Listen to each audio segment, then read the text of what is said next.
3 दिन की लंबी हॉलीडे के बाद जब कल मंडे को मार्केट ओपन होगा ना, तो बहुत सारा एक्शन देखने को मिल सकता है। क्योंकि हॉलीडे लंबा था एंड बैक एंड में बहुत सारी चीजें हुई है, नेशनल लेवल पे, इंटरनेशनल लेवल पे। तो इन सब का इम्पैक्ट आपको मंडे को देखने को मिलेगा। तो हम लोग बहुत संभल के ट्रेड करेंगे एंड मैं आपको तीनों इंडाइसेस का एग्जैक्ट लेवल बताऊंगा, प्रॉपर प्लान बताऊंगा कि फ्लैट में क्या करना है, गैप अप में क्या करना है, गैप डाउन में क्या करना है। तो हम लोग देख लेते हैं कि पहले जब लास्ट डे को, लास्ट सेशन में मार्केट क्लोज हुई थी, तो क्या साइकोलॉजी रहा, किस तरह से मार्केट क्लोजिंग की है। लास्ट सेशन में क्या हुआ था, तीनों इंडाइसेस में हमें कंटिन्यू सेलिंग दिखी। फिर इन सारे सेलर्स को ट्रैप करके मार्केट ऊपर चला गया। ये तो हमारा हो गया निफ्टी का। बैंक निफ्टी में भी हमें सेम देखने को मिला है, सेलिंग आई। यहाँ पे 500 का लेवल का ब्रेक डाउन हुआ, है ना। 500 का लेवल का ब्रेक डाउन हुआ। जो भी सेल कर रहे होंगे ना, यहाँ पे सारे सेलर्स को निकाल के मार्केट ऊपर चले गई। सेंसेक्स में भी हमें सेम चीज देखने को मिला है। तो इस तरह के सेलिंग में जो सेलर्स पार्टिसिपेट करते हैं, मार्केट जब उसको निकालती है ना, तो कुछ रैंडम बायर्स भी यहाँ पे इंटर कर जाते हैं, है ना। बट एक चीज मैंने आप लोग को बताया हुआ है कि जब लॉन्ग हॉलीडे हो तो बायर्स अपने पोजीशन को होल्ड करके नहीं गए होंगे। तो यहाँ पे नीचे में बायर्स नहीं हो सकते हैं, तीनों इंडाइसेस में नीचे में बायर्स नहीं बैठे होंगे। तो कल हमारा क्या प्लान रहेगा flat to gap up and gap down में, ये हम लोग समझ लेते हैं। तीनों इंडाइसेस का मैं आप लोग को बताऊंगा। बैंक निफ्टी में हम लोग ट्रेड करते हैं, तो पहले बैंक निफ्टी को समझते हैं। यहाँ पे आप देखोगे, अगर यहाँ बायर्स बैठे होते, है ना, बायर्स बैठे होते, तो एक बार हम लोग ट्राई भी करते कि बायर्स को टारगेट करने के लिए नीचे का प्लान करते। क्योंकि यहाँ पे बायर्स नहीं बैठे होंगे, तो मार्केट अपने मोमेंटम को ही, जो लास्ट टाइम अपने मोमेंटम को कंटिन्यू कर रही थी ना, उसी मोमेंटम को मार्केट कंटिन्यू करेगा। तो कल हमारा फ्लैट टू गैप अप में बाइंग का प्लान रहेगा। गैप अप वही हमेशा जो मैं बोलता हूँ, 200 से 400 का रेंज में हो तो ज़्यादा अच्छा है ना। उससे बड़ा अगर गैप अप हो जाएगा तो रैंडम बायर्स आ जाएंगे, तो वहाँ पे मार्केट रिवर्स भी कर सकती है। तो ये चीज़ का हमेशा ध्यान रखना।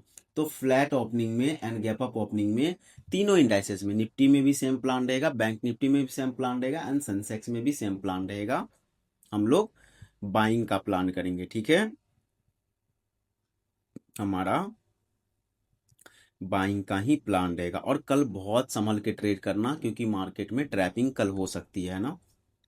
तो हमेशा देखना, जब भी आप बाइंग का भी प्लान करो ना, तो एक बार वेट कर लेना कि सेलर्स कहीं पे भी ट्रैप हो रहे हो, और फिर उस हिसाब से अकॉर्डिंगली आप, है ना, प्लान करना। मैंने आपको बताया हुआ है ऑलरेडी कि सेलर्स कैसे ट्रैप होते हैं, क्या इसके पीछे साइकोलॉजी होती है, सारी चीजें मैंने आपको एसएल हंटिंग की सीरीज में बताई हुई है।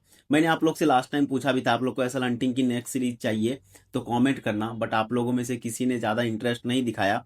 तो मैंने वो बहुत अच्छा वीडियो बना हुआ है, बट आप लोग मांगोगे तो ही दूंगा। क्योंकि अगर मैं आपको फ्री में सिखा रहा हूँ ना, तो आपके अंदर वो सीखने की जिज्ञासा भी तो होनी चाहिए। इतनी सारी चीज़ें मैं इतने टाइम में सीखा हूँ, ओवर द टाइम, एंड ये लाखों की चीज़ें हैं जो कि आप लोग नेक्स्ट डे से मार्केट में देखते हो कि अच्छा ये चीज़ें तो काम करती है।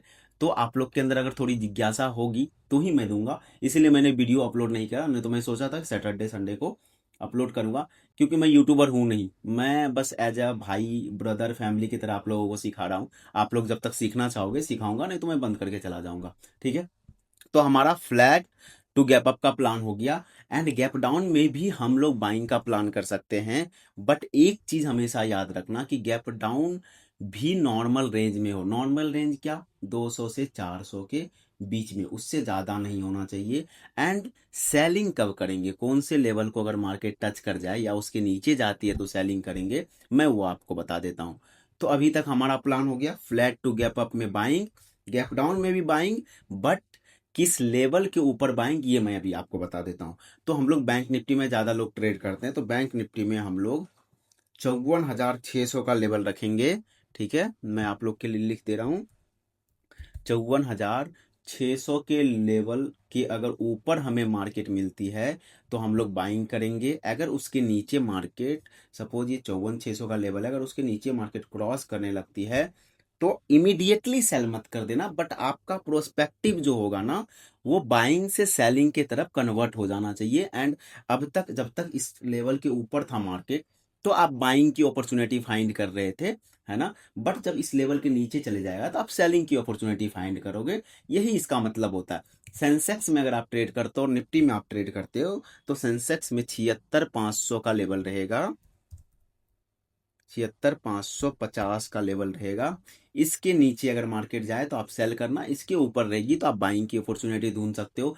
कुछ भी चेंजेस होगा मार्केट में, लाइव मार्केट में अगर मेरे को कुछ चीजें दिखेगी तो मैं आप लोग को ग्रुप में अपडेट कर दूंगा। निफ्टी में क्या लेवल रहेगा जिसके नीचे हम लोग सेलिंग करेंगे, हमारा निफ्टी का लेवल है, निफ्टी में हमारा क्या लेवल रहेगा जिसके नीचे हम लोग सेल करेंगे, तो वो लेवल मैंने आप लोग के लिए निकाल के रखा है 23,950।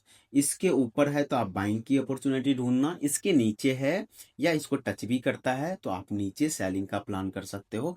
कुछ भी लाइव अपडेट मार्केट में कुछ भी चेंजेस दिखेगा मेरे को तो मैं आपको ग्रुप में अपडेट कर दूंगा। एसएल हंटिंग की सीरीज चाहिए, आप लोग सीखना चाहते हो, सच में सीखना चाहते हो, सीरियस हो, एसएल हंटिंग की सीरीज रिलीज कर दूंगा। अब तो नेक्स्ट वीक ही सीरीज आएगी, बट मेरी वीडियो बनी हुई है, मैं सैटरडे संडे को आपको रिलीज कर दूंगा। वीडियो पसंद आया हो, हेल्प मिल रहा हो तो आप लोग लाइक कर सकते हो। चैनल पे नए हो तो एसएल हंटिंग को सीखने के लिए सब्सक्राइब कर सकते हो आप लोग चैनल को।